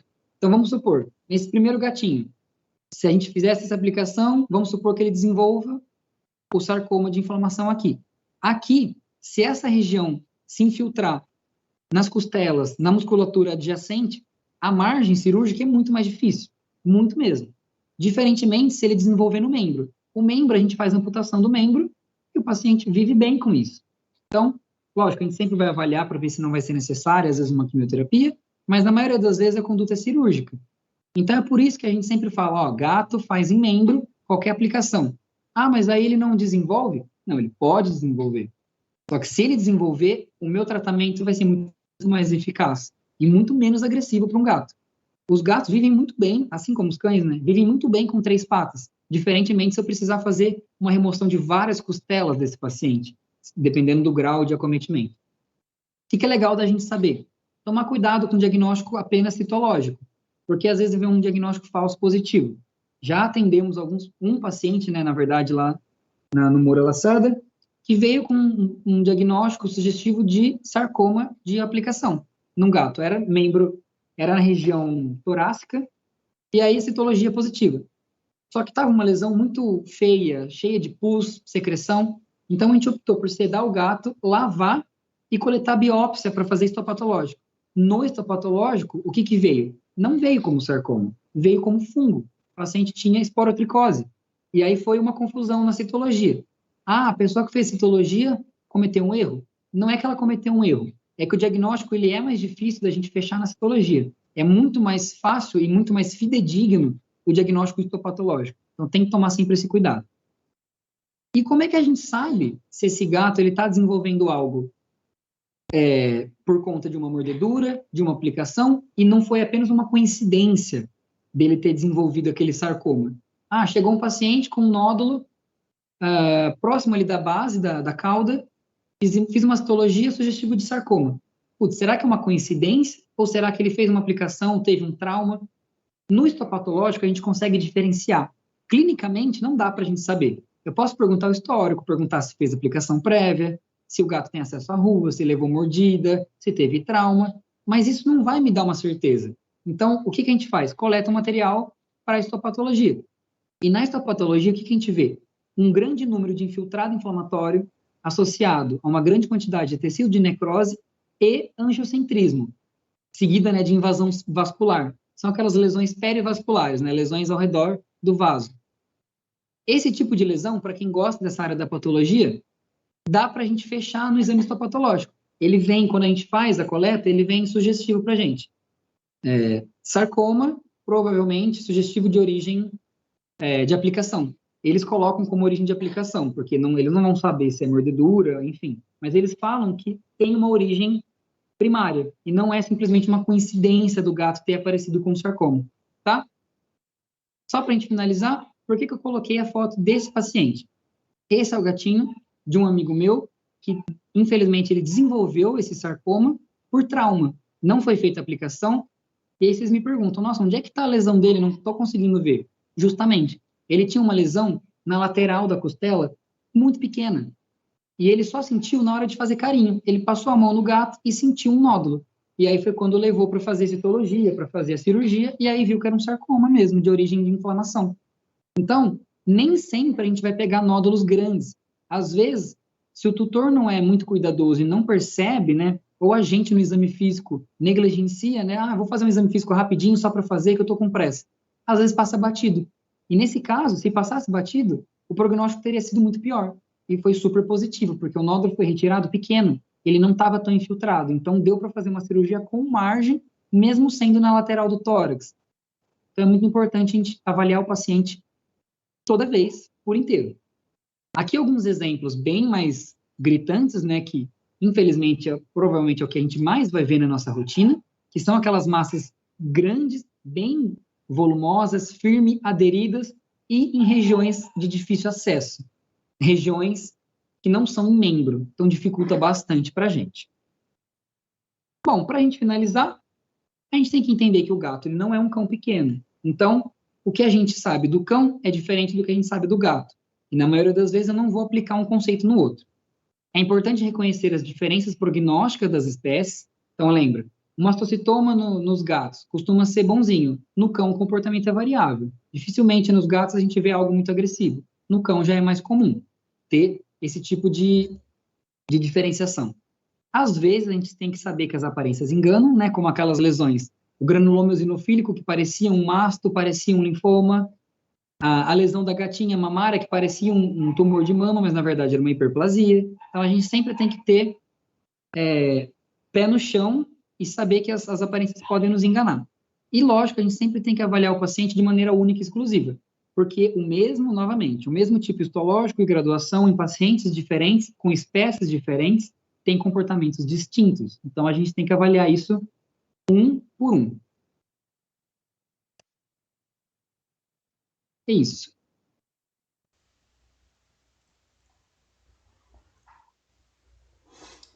Tudo certinho, Edu? Tudo certo. Deixa eu Perfeito. aparecer aqui. Pessoal, ó, o Instagram dele ele deixou aqui nos slides para vocês. E lá no Instagram também a gente deixou a marcação tudo certinha. Até na bio do nosso Instagram vai estar lá o Instagram dele, profissional de médico veterinário. Tá tudo certinho lá. Quem quiser conhecer, por favor, vá conhecer o trabalho dele. Tá tudo certinho lá no na nossa descrição do Instagram, onde ficam os links de acesso à palestra, link de inscrição, tá tudo certinho.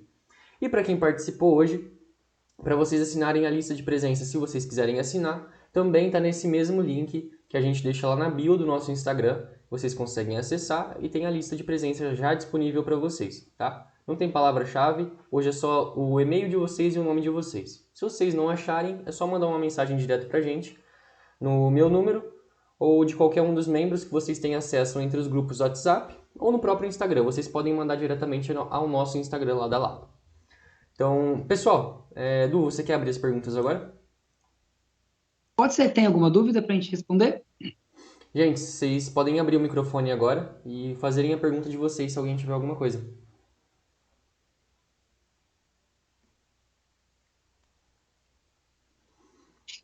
Bom, o pessoal tomar coragem, eu vou fazer a minha então. Como foi apresentado sobre o mastocitoma, tem as suas peculiaridades e a sua aplicação, principalmente na forma de diagnóstico que você pode fazer, né? Então, mesmo a pessoa que conhece fazer da forma correta, com a aplicação da prometazina, né, que você falou? É isso. Isso. Se a pessoa já conhece, mesmo assim, pela característica do mastocitoma, de ser muito diferenciado em outras características, pode ocorrer algum erro até do próprio profissional de acabar funcionando e piorando o estado desse animal ou acabando mexendo nele, fazendo uma biópsia e poder piorar o estado desse animal? Se ele não fizer a aplicação da prometazina antes. Ah, sim, era isso que eu ia perguntar. Uhum. Se a dúvida era, se eu fizer a prometazina, se ele vai ter uma reação, ou se eu não fizer, se ele pode ter uma reação? Sim. Então... Bom, justamente, quando a gente avalia alguns tipos de lesões que tem uma suspeita de mastocitoma, ou às vezes eu olho e falo, nossa, isso aqui não faço ideia do que é. Pode ser que seja um masto. Então, é indicativo sempre fazer a prometazina antes, pela via intramuscular, pelo menos ali uns 10 a 15 minutinhos antes de você fazer a primeira punção. Por quê? A gente sabe que o mastocitoma ele libera muita histamina, se esse nódulo de fato for um mastocitoma. E a histamina ela pode desencadear tanto possivelmente até uma metástase, ou seja, esse tumor pode começar a degranular e se espalhar, aparecer nódulos em outras regiões do corpo, como pode migrar para órgãos à distância. Pode ir, principalmente, fígado, baço e mais dificilmente para pulmão. Então, a gente sempre faz a prometazina tentando evitar isso. Mas, às vezes, pode acontecer de você não fizer a prometazina e não acontecer nada. Mas, eu não tenho coragem de funcionar um nódulo que a suspeita em mastocitoma sem funcionar. Mesmo, às vezes, igual aquele caso da gatinha com a lesão na boca. Na hora que eu mostrei a foto para outras pessoas, eu falei, nossa, fiz a prometazina porque pensei no masto. Me falaram, nossa, eu não pensaria em masto aqui, eu pensaria nisso e isso. Tá, beleza.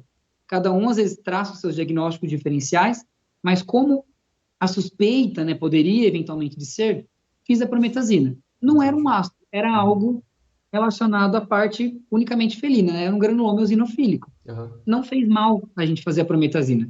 Uma aplicação de prometazina não traz complicações para o paciente. Então, eu sempre prefiro fazer a mais, eventualmente, se não precisa, do que deixar de fazer esse paciente ter um choque anafilático. Vamos supor que ele tem um mastocitoma, um cão. Vou dar um exemplo. Aquela paciente golden que tinha um masto desse tamanho aqui. Tá do ladinho da garganta, do ladinho da parte do rosto. Para ter um edema de glote e ela fechar e não conseguir respirar, é fácil, muito fácil. Então, a prometazina ele tem que ser feita. Por mais que eu falei, nossa, minha suspeita era um sarcoma, mas a gente não sabe. Vamos fazer uma prometazina. Poderia ter acontecido dela fechar a glote, ter um edema de glote e morrer de choque anafilático. Poderia. Então, a gente sempre tem que tomar esse cuidado. Entendi. Principalmente em cirurgia. Na cirurgia, de maneira pré-anestésica, eu sempre coloco a prometazina, lógico, quando vai fazer uma exérese tumoral e tem um diagnóstico prévio de mastocitoma. Eu coloco a prometazina na minha medicação pré-anestésica. Porque na cirurgia eu vou manipular, eu vou mexer no tumor, e quanto mais você mexe, mais ele se espalha, pode se espalhar. Então, é sempre indicativo fazer a prometazina. Entendi. Não, perfeito. Perfeitíssimo. E na questão do estadiamento, ele gira sempre em torno das manifestações clínicas desse animal, juntamente com os diagnósticos de histopatológico e a imunistoquímica? Isso. Na verdade, a avaliação imunistoquímica, ela não entra no estadiamento primário. Aham. Por quê? O estadiamento primário, ele vai avaliar tamanho da lesão, se tem úlcera, ele vai avaliar índice mitótico, ele vai avaliar o tipo histológico, né, se é cutâneo, se é subcutâneo, ele vai avaliar se é alto, baixo grau, se é grau 1, 2 e 3. Então, assim, essas são as principais avaliações, se tem metástase já em linfonodo ou não. Uhum. Além disso, aí tem os fatores prognósticos, que aí eu posso fazer a análise imunistoquímica desse paciente com mastocitoma. Existem alguns fatores que a gente pode avaliar na avaliação imunistoquímica, que elas me mostram, me dão um norte para saber se esse tumor pode ser mais agressivo ou não. E aí, o que vai ser? A avaliação do KI67, que é aquele que eu falei, que ele mostra as células que se multiplicam. A avaliação do VEGF, que é um marcador de angiogênese, criação de novos vasos sanguíneos, e o KIT, o c-KIT. Todo mastocitoma, ele acaba expressando o gene KIT, o receptor KIT. Só que o que muda? Tem paciente que tem mutação nesse receptor. E aí, quando ele tem a mutação, a gente subdivide entre c-KIT. Aí ele se torna c-KIT entre KIT 1, 2 e 3. E aí isso vai ser um subestadiamento do nosso paciente. Tá? Entendi. Não, perfeito. Obrigado, Edu. Era só isso que eu tinha para perguntar. Pessoal, quem quiser perguntar, pode levantar a mãozinha aí ou ligar o microfone. Fica à vontade. Se quiser mandar por escrito, às vezes tem vergonha de falar também. Sim. Ou Pode se quiser ser mandar também. no particular para mim, no Instagram, estou à disposição. Alguém quer perguntar algo?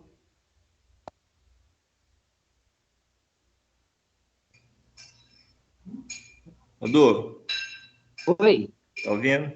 estou ouvindo. Pode falar, André.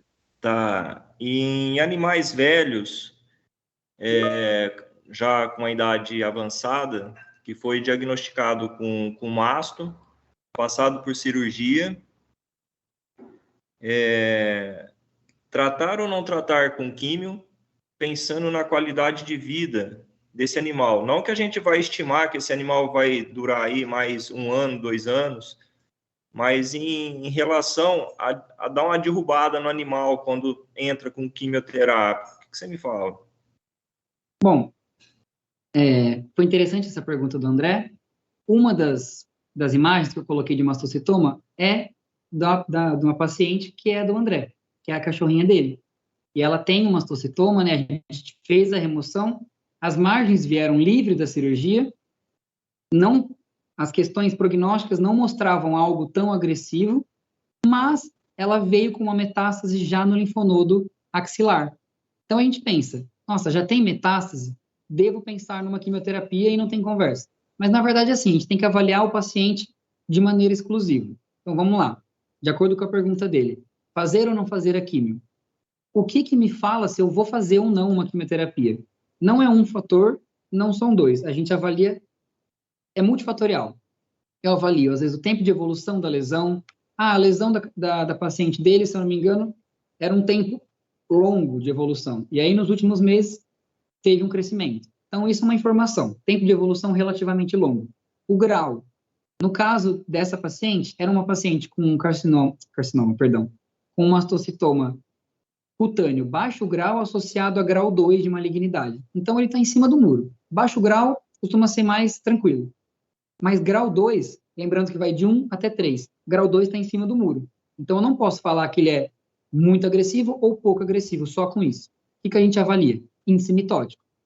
O padrão de índice mitótico para mastocitoma é menor do que 5 figuras de mitose. Ou seja, mais do que isso, eu sei que ele está proliferando muito.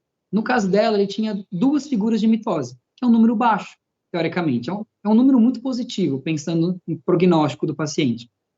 As margens vieram livre, tanto lateral quanto profunda, o que é excelente. Mastocitoma é muito chato para conseguir margem livre, porque sempre tem infiltrado profundo. Sempre. Quase 100% das vezes. E aí, o que mais que ela tem? A metástase de padrão HN3, que é a metástase já pré-instaurada no linfonodo axilar. Nesse caso, até conversei isso com o André, eu sugeriria a gente fazer uma avaliação imunohistoquímica, para me mostrar mais fatores que talvez vão me falar, ó, realmente ele é agressivo ou não. Ah, mas ele já tem uma metástase, já não é indicativo de uma químio? Teoricamente é. Só que nesses casos, a gente tem que avaliar, ele tinha um índice mitótico baixo, então não está proliferando. Então, por que ele tem essa metástase? Isso gerou uma dúvida muito grande, não foi um caso simples. Na verdade, está sendo um caso complexo, que a gente ainda está em resolução. E aí, pensando agora na dúvida propriamente dita, fazer ou não fazer químio, paciente idoso, pensando em qualidade de vida, pensando em tempo de sobrevida, a nossa obrigação, como médico veterinário, principalmente, que é o que eu quero me tornar como oncologista, é dar todas as opções viáveis para o tutor. Ó, eu posso fazer o Palladium, eu não entrei muito nas questões terapêuticas, mas vou só falar um trechinho. Posso pensar no Palladium, que ele é um inibidor da tirosina quinase, ou seja, o gene do KIT. Lembra aquele paciente, ele pode ter o KIT mutado, eu vou lá e inibo essa via. Então, é positivo para o paciente. Eu posso pensar no Palladium, posso pensar numa quimioterapia propriamente dita. O Palladium não é quimioterápico, ele é um antineoplásico, mas ele não é químio. Ele é um inibidor de receptor. Posso pensar na quimioterapia, tanto várias opções de quimioterapia, dose máxima tolerada, quimioterapia metronômica. Posso pensar, às vezes, em alguns cuidados paliativos que não envolvem quimioterapia. Posso pensar num acompanhamento, repetir, fazer exames seriados de meses em meses para ver se vai estar tudo bem, se não vai ter indicativo de metástase, para a gente conversar. Bom, fazer ou não fazer essa quimio? No caso específico dessa paciente, eu pensaria em fazer o painel prognóstico, imunohistoquímica, e fazer, provavelmente, dependendo do que vier, a quimioterapia. Ah, mas é uma paciente já idosa, é uma paciente que ela está super bem, o estadiamento dela é um estadiamento baixo, que é positivo, né? Não tem metástases à distância, só local no linfonodo. Então, provavelmente é uma paciente que tem um prognóstico muito provavelmente positivo, muito provavelmente favorável, ou seja, do jeito que a gente tem ela agora, entrando com quimio ou não, provavelmente ela vai ter uma sobrevida com qualidade de vida num tempo bacana. Não consigo estipular um tempo, até porque ela apresentou aquela metástase e a gente ainda não conseguiu traçar uma correlação. Mas eu indicaria uma quimio. Mesmo sendo um paciente idoso, a gente sempre faz todas as avaliações hematológicas, bioquímicas, para ter certeza que o paciente aguenta receber uma quimioterapia. Jamais eu vou fazer, a gente pensa, né, numa quimioterapia no paciente debilitado. Se ela fosse uma paciente cheia de comorbidades, eu já ia falar, não, quimioterapia eu acho que eu vou mais piorar o quadro do que melhorar. Então, vamos pensar em fazer primeiro um Palladium. Palladium não é quimioterápico e quase não tem reação adversa. Lógico que ele sempre vai ter uma ou outra, mas bem menos do que uma quimioterapia. Então, a gente pode pensar nisso também. Inclusive, até uma possibilidade para a gente fazer nesse caso. Então, é avaliar paciente por paciente. E mesmo paciente sendo idoso, a gente consegue, às vezes, abrir mão de uma terapia para outra. Tá certo? Ok, obrigado.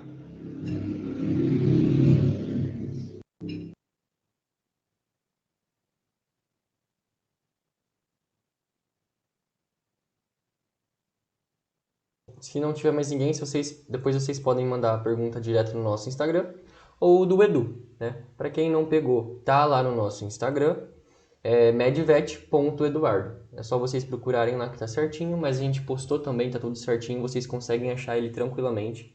E vai seguir ele para acompanhar sempre o trabalho, todas as postagens que ele faz, que é muito interessante. E é sempre interessante a gente estar ligado com um profissional da área para conhecer e se interessar por isso, que é importante pra caramba. Inclusive, eu até conversei com o Edu hoje à tarde sobre várias coisas e a importância, né, do estadiamento, as diferenças entre as neoplasias. Então, é uma coisa muito importante até para nós na rotina e principalmente para quem for fazer oncologia. Então, é uma coisa muito boa e interessante pra caramba, como foi hoje. Então, assim, foi uma palestra, Edu.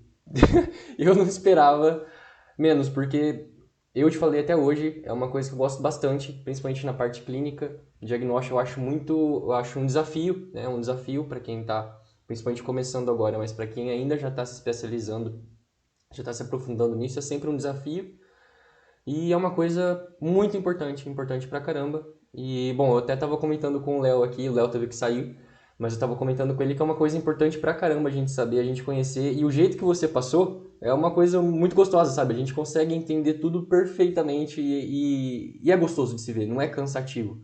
E é uma coisa realmente muito importante.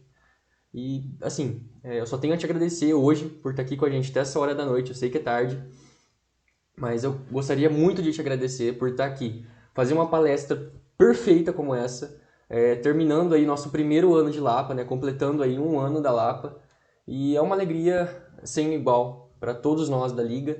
E para mim, que normalmente represento todos aqui falando, é uma felicidade enorme, principalmente você sendo um residente que a gente está mais próximo ali, já é uma amizade que a gente acabou criando e conhecendo de proximidade nossa, então é uma honra enorme, uma felicidade enorme para todos nós e para mim, principalmente você, estando aqui fazendo uma palestra maravilhosa, sem igual como essa que foi hoje.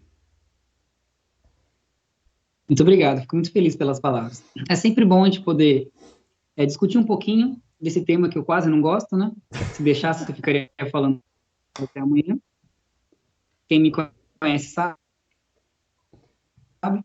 Então, assim, é sempre bom poder compartilhar um desenvolvimento, mas a gente já consegue ajudar bastante gente e trocar informações. Porque, às vezes, eu falei bastante coisa, mas, às vezes, alguém pergunta algo e me acrescenta também. Então, a gente troca informações, que é a melhor parte de todos. Trocar informação, trocar conhecimento. Conhecimento não serviu, ele não nasceu para alguém saber e só ela saber.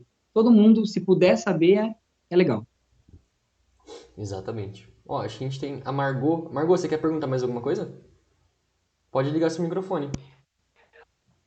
Oi, perguntar eu não tenho capacidade, porque eu sou só uma estudante, mas eu queria agradecer e elogiar o nível da palestra e a humildade de uma pessoa que tem tanto conhecimento dizer que ainda tem muito que aprender. Então, assim, só queria elogiar e agradecer realmente a oportunidade de a gente estar aqui. Espero que tenha outros encontros, porque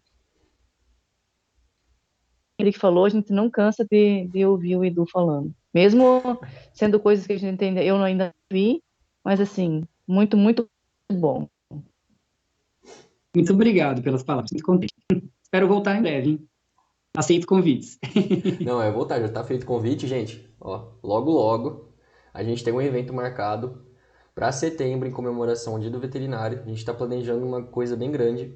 Então o Edu já está convidado, já está confirmado já. O Edu vai estar de novo. E bom, Estarei lá. Esse é confirmado já, mas em outros momentos a gente também vai convidar ele, com toda certeza. A gente vai te convidar para tudo, Edu. É uma coisa maravilhosa, sabe? E bom, coincidentemente, bateu tudo certinho, sua palestra de uma forma especial, completando um ano. E da mesma forma que a gente deu início ao ciclo com uma palestra sobre neoplasias, com o diagnóstico de lesões cutâneas, a gente terminou nosso primeiro ciclo e completando o ano. Então, eu acho que eu vou terminar por aqui, senão. Mas Edu, é uma imensa felicidade para todos nós. Todos aqui de uma forma diferente. Hoje foi legal, mesmo pelo que aconteceu com o YouTube, mas por estar aqui com todo mundo junto, foi uma experiência muito diferente e gostosa pra gente, que a gente não estava tão acostumado.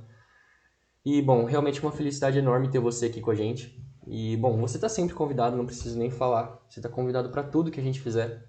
É uma alegria enorme, principalmente por você estar ali sempre junto a nós, tá sempre conversando com a gente, discutindo as coisas, explicando muito. Então é uma coisa muito gratificante de ter você aqui, observar isso, ver isso e tomar como uma base até pra gente, para nós mesmos nos basearmos em você e estar sempre procurando melhorar a cada dia.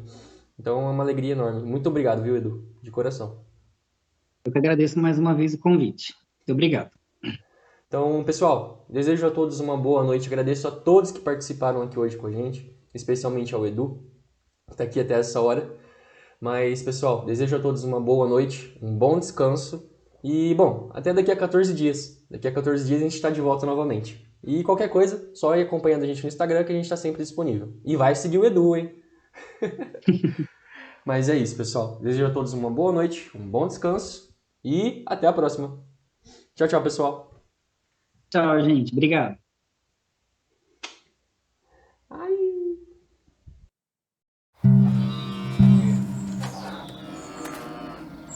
Você pode ser o mais incrível visionário. Mas para encontrar o porquê de reimaginar o futuro, é preciso desafiar o agora. Provocar a forma que se pensa todos os dias. Quando temos um sonho e buscamos com vontade, garra e ousadia, passamos a confiar e a fazer algo maior do que nós mesmos. O seu sonho pode ser o sonho de outras milhares de pessoas. Aquilo que te inspira, te traz felicidade, pode ser a inspiração e a felicidade de outras pessoas também. A vida surge muito mais forte quando passamos a imaginar um mundo melhor todos os dias. Quando a capacidade de contribuir é maior do que o efeito de produzir, o mundo todo agradece. Quando as relações são mais fortes e duradouras, você começou a entender o nosso propósito. Quanto mais olhamos para o princípio, mais fazemos o agora, mais acreditamos em um novo tempo. Reimaginar o futuro é ir além em tudo aquilo que faz bem para as pessoas. É conectar a vida ao sentimento de felicidade e bem-estar. É saúde, evolução, crescimento. É entender uma nova geração que pede por aquilo que faz sentido. É manter o movimento constante, duradouro. Continuar desafiando o agora é preciso. E isso nunca foi tão essencial. Somos a Ouro Fino. E a Ouro Fino é cada um de nós. A Goodnut é responsável por entregar o melhor para você e seu pet de forma simples e natural. Oferece o que existe de melhor na nutrição animal, utilizando matérias-primas de primeira qualidade e oferecendo uma alta absorção e longevidade para o animal. A saúde dos animais é nossa maior prioridade. Por isso, todos os nossos produtos passam por um altíssimo controle de qualidade. Desde a escolha dos ingredientes na formulação feita por médicos veterinários até a escolha dos nossos fornecedores. Para garantir que cada ingrediente em nossa linha de alimentos tenha a melhor procedência. Sempre tenha uma Goodnut para o seu melhor amigo, seja ele cão ou gato.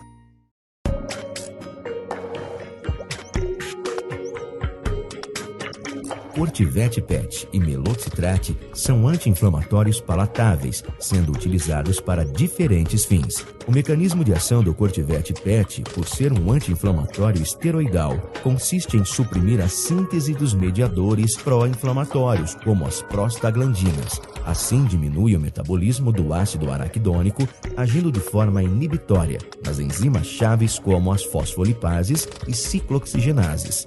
Já o Meloxicrat é um anti-inflamatório não esteroidal, à base de meloxicam, que atua como inibidor seletivo na enzima ciclooxigenase 2. O Cortivette Pet é indicado em condições inflamatórias diversas, com potente ação antialérgica, sendo um medicamento de eleição em casos de afecções cutâneas e hipersensibilidade. Possui ação rápida e duradoura. É 30 vezes mais potente quando comparada à hidrocortisona. E sua vantagem frente à prednisona é o efeito prolongado, menor retenção de água e sódio, com atividade anti-inflamatória superior, atendendo a diferentes portes de cães. Por sua vez, o Meloxicrat é capaz de manter as funções fisiológicas da COX-1, com melhores resultados e poucos efeitos indesejáveis. Possui Ensino especializado em medicina veterinária com foco no aluno. Esse é o CAPES VET, Centro de Aprimoramento Profissional e Especialidades Veterinárias. Com ensino aprofundado, atual, teórico e prático, preparamos os médicos veterinários e alunos de graduação com cursos de modalidade livre, de atualização e formação para enfrentar os mais variados desafios do mercado. O CAPES VET, desde 2014, está sediado em Ribeirão Preto, polo regional de ensino, com estrutura para atender e receber estudantes vindos de todas as localidades. Oferecemos cursos de medicina intensiva e emergência, ultrassonografia, acupuntura, anestesia e mais de 12 cursos à sua escolha. O CAPES VET também oferece o curso de auxiliar veterinário, que prepara o profissional para o mercado em apenas 7 meses. Considerada uma das melhores escolas de aprimoramento em veterinária do interior paulista, contamos com professores de renome, especialistas e pós-graduados, proporcionando uma formação de excelência aos nossos alunos. Capesvet, nós cuidamos do seu futuro.